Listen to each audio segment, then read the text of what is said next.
Hii mkumbuke mume wako. Jumanne unapoipokea sadaka hii, iwe umkumbuke mwanangu Mwajuma. Ijumaa sadaka hii unapofika kwako, iwe mkumbusho kwa mwanangu Jumanne. Sadaka hii umwangalie mwanangu Asmani.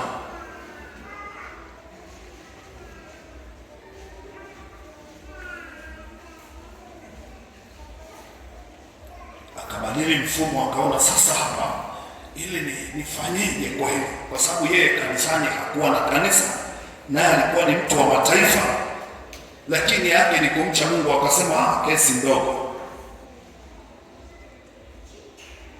akaanza kuwapa watu sadaka nyingi. Kuna mambo mawili lazima uyaangalie.